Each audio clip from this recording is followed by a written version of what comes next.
For the next hour, deepen your shade of green. This is the Shades of Green radio show, featuring the latest in technology, money-saving ideas, legislative updates, and all things green. The Shades of Green radio show is presented by the Green Alliance. Now here's your hosts, Paul Ira and Stan Hannell.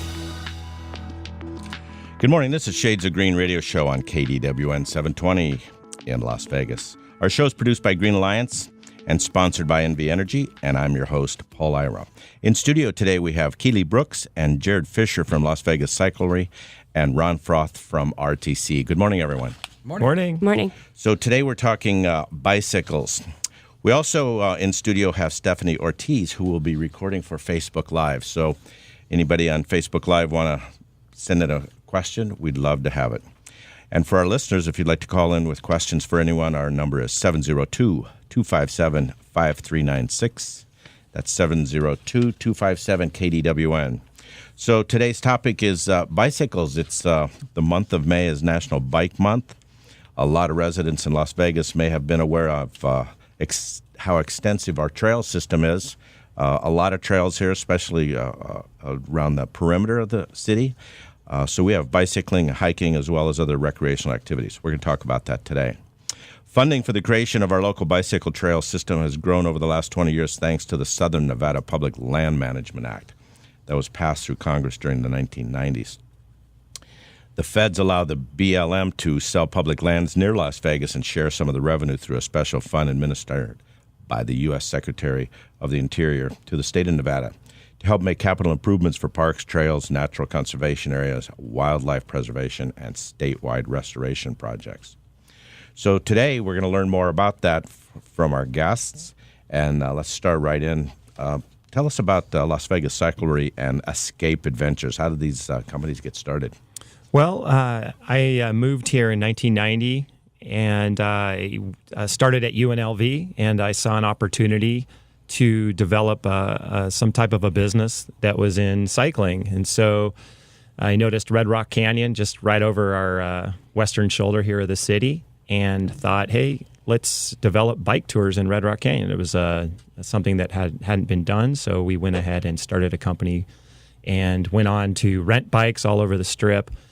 And we've been in business for about 27 years now, and we bring people from all over the world to cycle Red Rock Canyon. And within that realm of time, we've opened up a couple stores here in Southern Nevada. And those, like I say, those all stemmed from a UNLV marketing project. So That's great. And that's both organizations? Yes. And what's that ride like out there, Red Rocks? It's pretty awesome as long as you got some strong legs. The first 5 miles have 1,000 feet of climbing around the scenic drive, and then the last 8 or so descend about 1,000 feet. There is a 13-mile separated loop, and then, of course, you've got State Route 159 that travels through Red Rock Canyon, through the basic corridor of the canyon itself, all the way over to Highway 160, and that's about a 20-mile stretch of road. So it's got an incredibly wide shoulder on State Route 159, and then the Red Rock Scenic Drive is actually a single one-way road that you can cycle around. So there's plenty of cycling opportunities out there, and we are working on some future separated bike paths out there. Thank you, Jared. And for those of you who haven't been out to Red Rocks, people that were born here, when they say, what do you tell people about Las Vegas? They tell them about Red Rock Canyon. Yeah, it's a beautiful natural it's fantastic. It's wonderful. Yeah, when I first moved here, I was thinking about packing up and moving back to the East Coast my first couple months here after UNLV, and then a friend of mine took me out to Red Rock. My roommate's father said, hey, you want to go do something cool? Let's go out and ride bikes around Red Rock. So I took my BMX bike and I rode around the scenic loop with a one-geared bike. I fell in love with Red Rock, and I said, okay, I'm not moving from Las Vegas. This place is incredible. So it is that in itself, Red Rock Canyon, that actually kept me here from the get-go. And I found a beautiful girl, too. So. Well, that helps. Been there myself. So, yeah, there's a lot of beautiful places around to ride, not just Red Rocks. For those who haven't visited the Valley of Fire, I'm sure there's some biking out there, too. Also a beautiful place. Tell us more about the bike loops and trails around the valley. Well, I think the RTC's done a really good job of creating bus bike routes along Sahara and other routes around town where you have complete separated 12-plus foot shoulders that you can stay in, as well as downtown Las Vegas. They've got the separated green bike paths down there. We also operate the RTC Bike Center in the Bonneville Transit Center. And it's been pretty awesome to see the changes downtown. It's very friendly for bicycles. And then, of course, around the valley, you've got Anthem and you've got Summerlin, which in these master plan communities, they're incorporating separated 4 to 6 foot bike shoulders in them for bike specific riding. So it creates an atmosphere so cyclists can feel a little bit safer. And through my company, I've traveled around the United States and seen how other cities do it and so forth. And I think Las Vegas is leading it right there. I mean, I think we're doing a great job here. Of course, we can always do better. There's always room for improvement. But I think in general, Las Vegas has created a really great town for cycling, and we're continuing that. Yeah, I have a friend that's writing a book now, and he's a big biker, and he's written for Bike World, and he likes to take that, I think it's a 50-mile loop down by Railroad Pass. Oh, yeah. Through Henderson. Yeah. Mountains Loop Trail. It's a River Mountains Loop Trail, and that's actually a little over a 30-mile separated multi-use paved bike path that no cars allowed on at all. And I will say this, we are currently working on a similar separated bike path through Red Rock Canyon, which will create an over 30-mile loop as well. So that's on the future plans. So that's done through Save Red Rock, which is a separate nonprofit. That's great. And I used to live over by that River Mountain Trail, and that's a great trail. I love it. It's got a little vertical rise to it, not too bad. But, yeah. It'll work you out. So we're going to talk more about bicycles when we come back to Shades of Green. We'll be right back.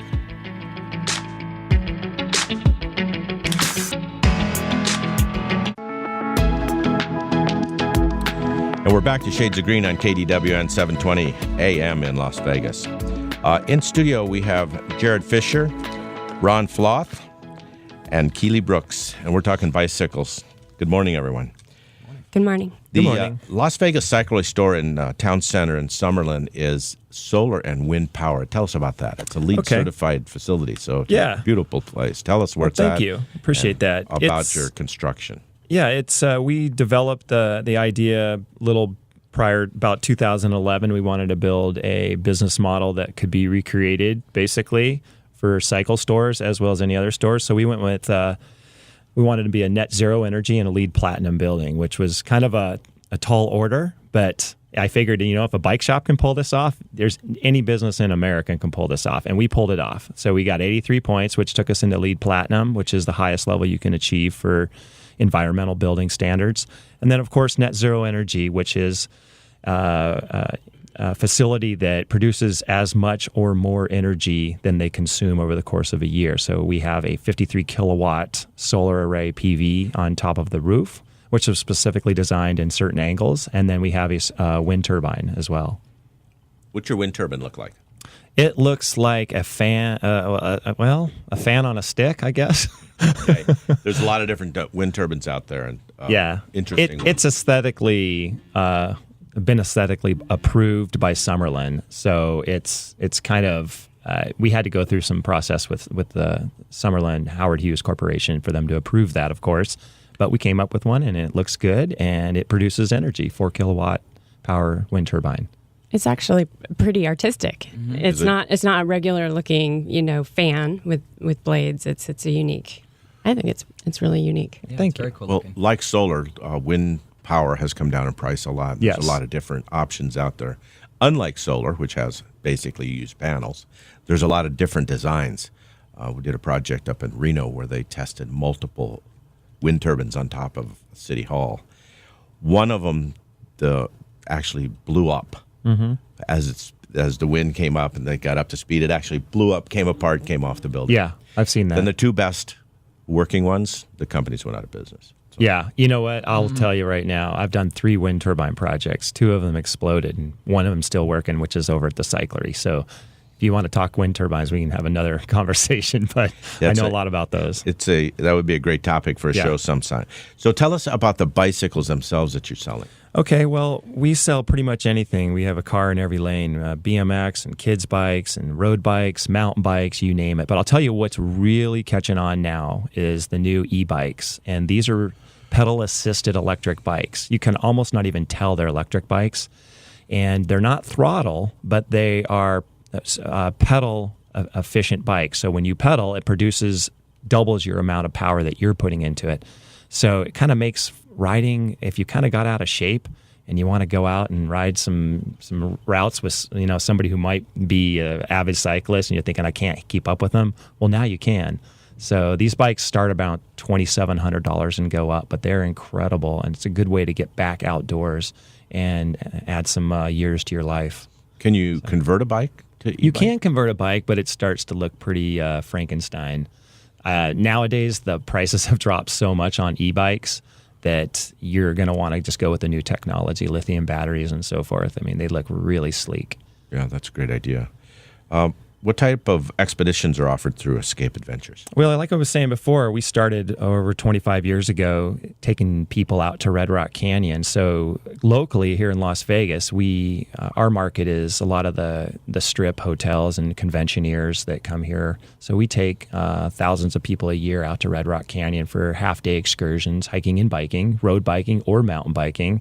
And then we also offer trips around the southwestern United States. Las Vegas is actually one of the greatest towns to come to and one of the greatest towns to get out of because it's so centrally oriented in the southwestern United States. You can get to many national parks really close by. So that's made it really nice for our company. And so how do you do that? You load them all up on a big truck? We're an outfitter, so we provide vans and trailers and equipment and camping gear, and we do in trips, everything, food. So for urban bikers, there's also the Las Vegas Cyclery store that is part of the RTC Bonneville Transit Center. You talked about that a little bit earlier, the bus hub downtown Las Vegas.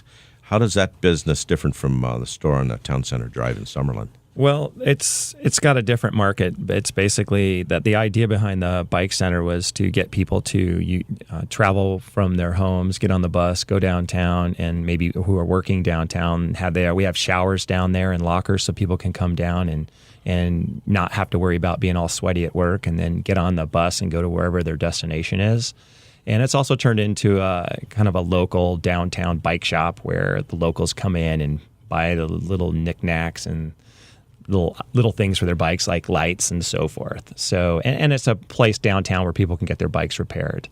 So we do it all down there. So it's a full service. Yeah, it's full service, and there's for sale bikes as well. So tell us about riding the bus and riding bikes, and how's that all work logistically? Well, the idea is you can commute. I almost say Ron should jump in here. He's sitting right next to me. How about Ron talks about Ron. that? Okay. All right. Ron from RTC here. So, by the way, the Bike Center downtown is also LEED Platinum certified. Yes. The whole transit center is. So, yeah. So, anyhow, so we carry 54,000 bikes a month on our buses. Really? A lot of people don't know that.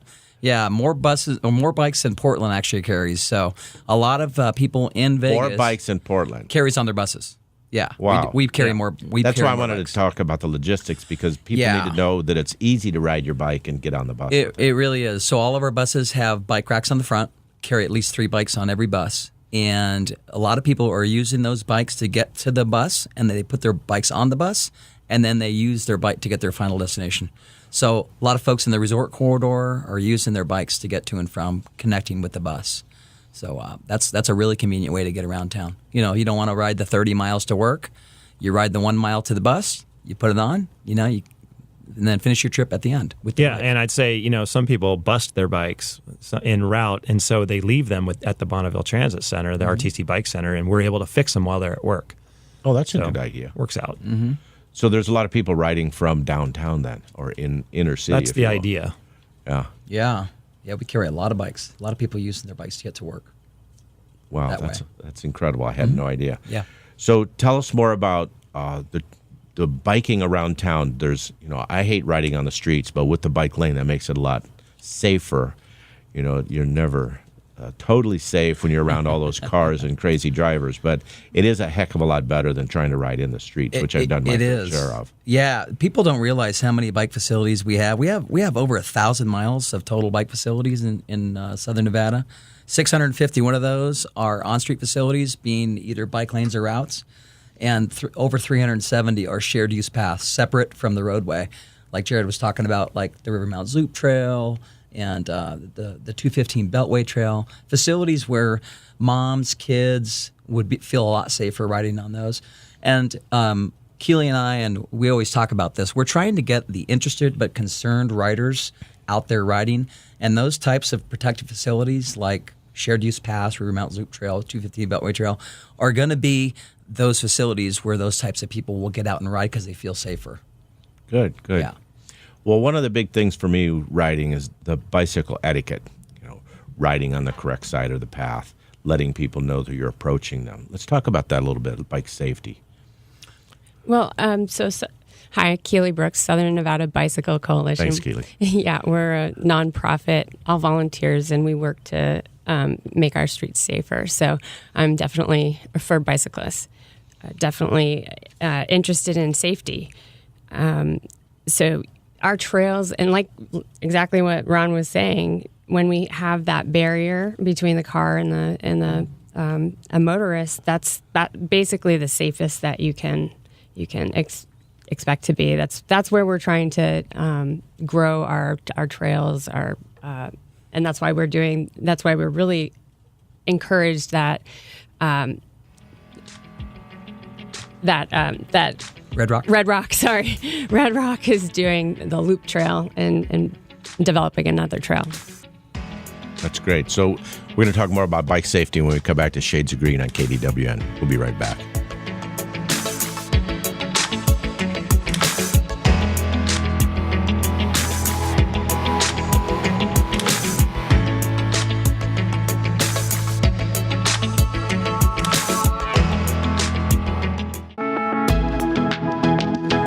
Good morning, and we're back. Shades of Green on KDWN. This morning we're talking bicycles and biking around town and bike trails and National Bike Month.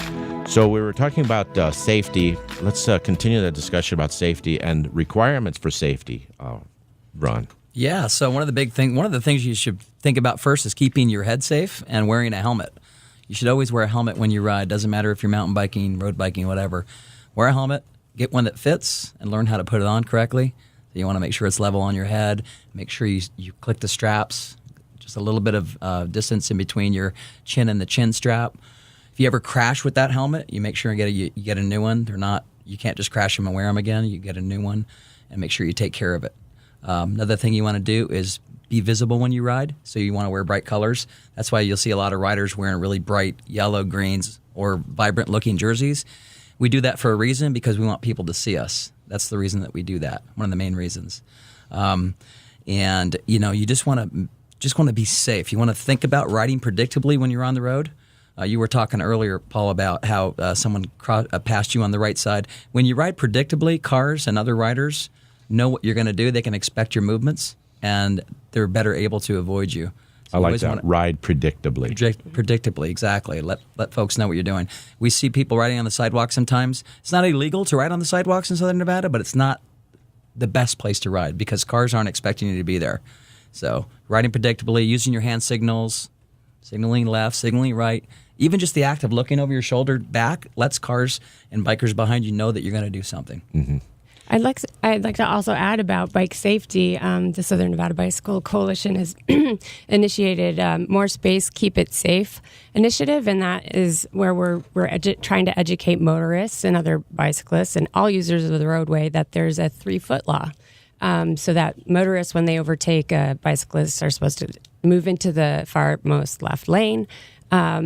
If it's available. If it's not, then give bicyclists at least 3 feet. And so we're trying to get that message out with some billboards and taxi cab ads, stuff like that. That is important. Riding on the streets is tough.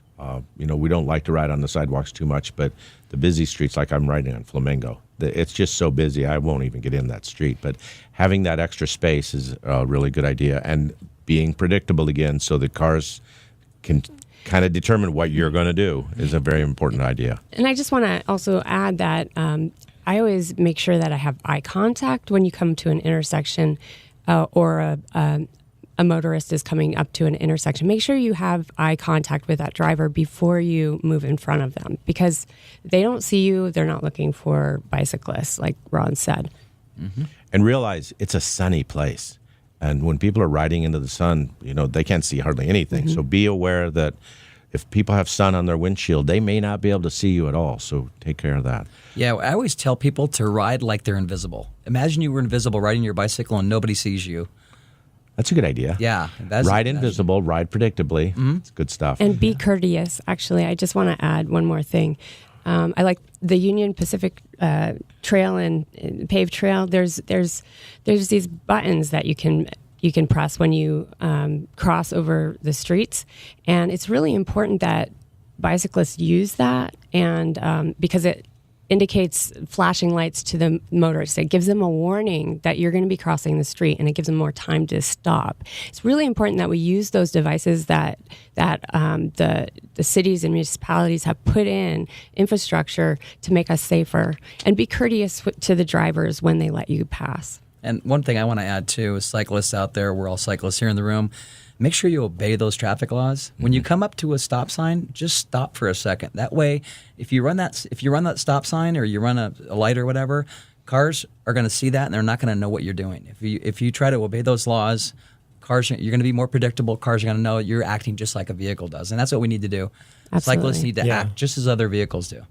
As cyclists, I think we need to send that message that we are responsible on the road as well. So I don't advocate any cyclist who just blows through stop signs. I mean, that's breaking the law, and they should be ticketed. And when you do it in a car, you get ticketed. So it's the same idea. So it is irritating to drivers too when bicyclists don't abide by the laws, because we are all under the same law. And I just want to throw out one other thing. Ron was just talking about helmets. We actually do offer free helmets downtown at the Bonneville Transit Center. So if now they're not going to be the $200 helmets, but they'll be a helmet that will save your life, and we have boxes full of those. So if you're listening to this now and you need a helmet and you don't have the resources to buy one right now, come on down and we can get you a free helmet. Yeah, if you're not riding because you don't have a helmet, go get a free one. Yes. Mm-hmm. So more about equipment. You were talking about Nevada requires bells, whistles, lights, buzzers. In the city of Las Vegas, there's a requirement for a bell, so an audible device on your bike to be able to signal. So, what do you recommend for a bell? I recommend a bell. Bell is inexpensive. It's a high pitch. People can hear it if they have headphones on and things like that. And then you want to use that bell.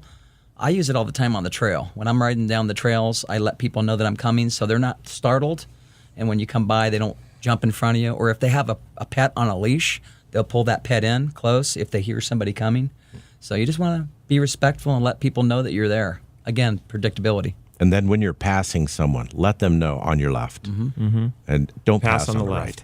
Not on the right. Exactly. Pass on the left and let them know far in advance that you're coming, so you're not scaring people, because you don't know what they're going to do.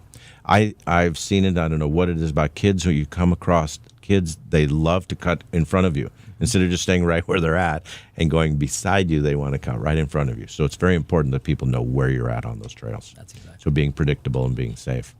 What else how about bike maintenance? I would say, too, we just kind of missed on lights right here. But if you're going to do something and you want to be safe, and for not a lot of money, you get yourself some lights for your bike. You can get a front and a rear light for $25-$30 that'll lithium-ion batteries and super bright LED that will flash just periodically. And you use those even in the daytime, because motorists, they'll see those in the daytime as well as nighttime. But those are very important, especially that rear light. When you're coming up down the road, I mean, that's kind of the blind spot for the cyclist when people are coming from behind. And go ahead, Keely. And it's also I recommended that you use it during the daytime, but it's a requirement by the state of Nevada to have a rear tail light and a front white light at night.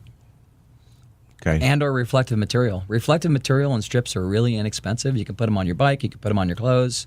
Your helmet. On your helmet. On your helmet, anything like that. Yeah. Don't forget the sides, not just the front and rear. You want that side reflectivity. Yeah, anything that's moving, your crank arms or in your wheels, that's perfect. Yeah, it's always irritating to go out at night and there's somebody you can't see them because they're all dressed in black.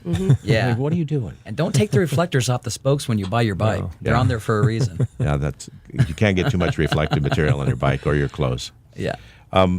Any more about bike safety? Because we want to talk a little bit also about where do you start riding? If you got little kids, where do you ride? Well, to find out where to ride, you can get an RTC bike map from any of the bike shops. And we're coming out with a new one. We should be out in about a week and a half or so. But we have current maps that are there that tell you where the shared use paths are, where the bike lanes are, where the routes are. They tell you about where all the bike shops are if you need to get your bike worked on. So that's a great resource. But depending on which side of town you're on, if you're in Summerlin, you can use the 215 Beltway Trail, which is a really safe facility that's separate from the roadway. If you're out in East Las Vegas, you've got the Wetlands Trail, which is really, really nice. Lots of miles of trails out there that actually make a connection to the River Mountains Loop Trail, which is out in Henderson, which is awesome. That's 34 miles of a loop around the River Mountains that take you through Boulder City, Henderson, Lake Mead. So we'll Valley's done a really great job. We'll talk some more about that and new riders when we come back to Shades of Green on KDWN. Be right back.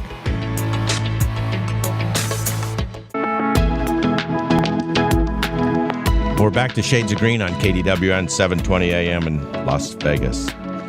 We're talking biking today, but I want to do a shout out there. We've got the Green Awards Gala coming up on May 19th. There's a 6 o'clock reception and then 6:30 dinner. It's being held at the Opportunity Village, which is at 6050 South Buffalo Drive. We will have the famous Rose McKinney James down there being our MC, as well as we're giving awards to a couple local celebrities, Chris Brooks and Debbie Donaldson. So sign up, go on greenalliancenv.org and get signed up for this great event. It's a lot of fun. Get a chance to dress up and go out and kick it a little bit. So today we're talking bikes, and I wanted to talk a little bit about the money that's being spent on the bike loops and the trails, and where does the money come from and how's it being spent? So some of the funding comes from SNPLMA, which is Southern Nevada Lands Management Section Act. SNPLMA? Yeah, it's a hard word to say, but basically the BLM sells disposable land, and the money that comes back from it, a portion of it gets spent on parks and trails and things like that.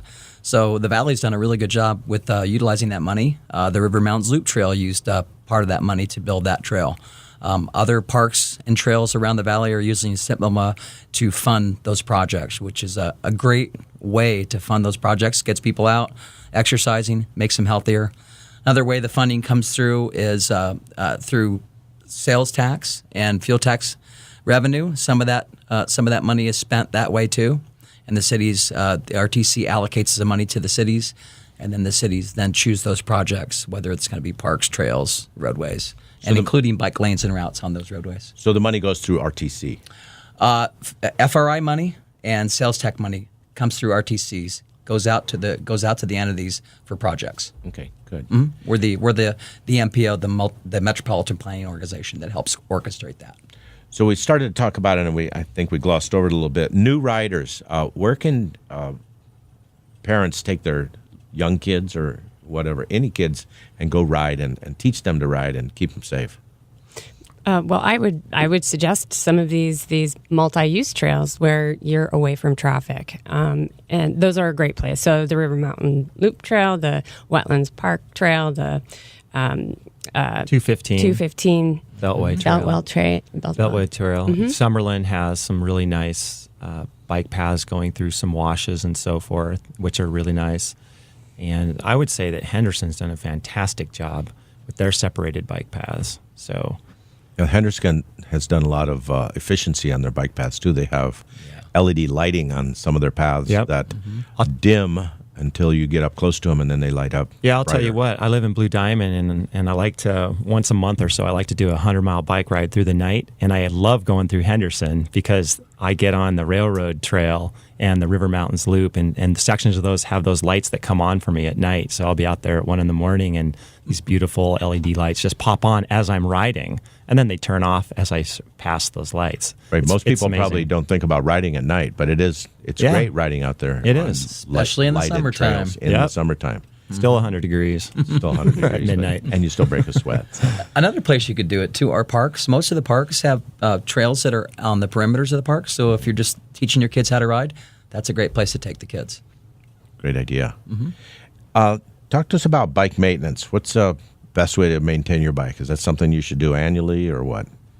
Well, I would say, yeah, if you have a good running bike, it's like a car. You're going to want to do the oil every now and then. If you run your car without oil or gas, it's going to stop. It's the same thing with the bike. So, yeah, you want to get a tune-up every now and then. If you have low pressure in your tires, you can do that at home, or you can take that in and have it serviced at bike shops. They can take care of that. There's many, many bike shops around the valley that you can go to. But, yeah, I'd say once a year, take your bike in for a little tune-up. And check your tires too, because I just noticed actually this weekend that my rear tire has dry rot. With this dry climate and really hot heat, your tires can tend to disintegrate faster than other You'll just notice cracks. Cracks. Yeah, right. And don't forget about the chain. A little bit of lubrication on that chain goes a long way to make the bike run smooth. What's the best lubrication for a chain? I like Finish Line. It's just a product, works great, but don't use WD-40. No. Oh, I know we all used it when we were kids, right? Yeah. And why is that? Well, it's a degreaser, so it's technically you're degreasing your chain when you put it on. It sounds good for like about the first 10 miles, and then the metal starts wearing away with other metal parts. So. Yeah, it's important, back to what Keely said about checking your tires. I just went and got my boat last weekend, and both tires were flat, and the stems had rotted. So I put air in it, and if you push the stem one way, it still held air, but of course that didn't last long. So yeah, check your tires often, and they will blow out if they're rotted away like that. Yeah. Good rule of thumb is we call it the ABC quick check. So it's air, brakes, chain. Yeah. ABC. It's a good idea. If you check those out, you'll be pretty good to go. The ABCs and don't do it halfway into your ride. Do it before you leave. Yeah, do it before you leave the house. That's a good idea. And then back to the trails. How do we get information on trails? We've got to be able to go online and find information on where the trail maps are. Yeah, so RTC's got the bike map. You can pick those up at any of the bike shops. We have them distributed there. Another great resource is Neon to Nature. The Southern Nevada Health District has a great app that you can download on your phone. Neon to Nature. Yeah, if you just Google Southern Nevada Health District or just Google Neon to Nature, you'll be able to download either the Android or the iPhone app, and it has all the trails in Vegas. It's a really cool app. It's really easy to use. It'll geolocate you where you are, and it'll tell you where shared use pass. It'll tell you the difficulty of the trail, how long it is, amenities that are there. It's really cool. Well, that's important. That's a good idea. And also, I just add that the Southern Nevada Bicycle Coalition has a website, and we have a helpful links tab, and it has the links to all of these. So Neon to Nature, RTC's bike maps. So it's kind of trying to be a one-stop shop for this. What is your email or website address? snvbc.org. SNB? V. So it's the acronym for Southern Nevada. NV for Nevada. Okay. BC.org. BC.org. Got it. I know we've talked a lot about on roadways, but Las Vegas has one of the most amazing mountain bike trail systems in the country as well, and they're just right next to town here. So Red Rock Canyon and Bootleg Canyon over in Boulder City, and there's easy and harder trails. So if you don't want to ride on the roads, you can also go to most of these local bike shops and ask them about the off-road trails, where essentially it's like a hiking trail, but they're for bicycles. And so you don't have to deal with automobiles at all. You just deal with nature, bunny rabbits running out there, and coyotes, and that's about it. And you can bring your dog there too. Yeah, and it's a great workout. It is a great workout. It's important to understand your skill level of riding, or your physical skill level of riding. When I first moved to Colorado, I moved into the mountains. One day I got my bicycle out, and I took off, and I rode downhill from my house out to that first loop, and then started up the hill. I went about 40 feet and turned around and went back home. I was like, I am not ready for this. So it took a little more training on a little level ground before I was ready to actually ride up in the hills. So I want to remind people about the Green Gala on May 19th, 6 o'clock reception, 6:30 dinner. We're going to be handing out some awards that day. And everybody out there, have a great week and keep it green. This is Paul Ira on Shades of Green. Listen to us next week.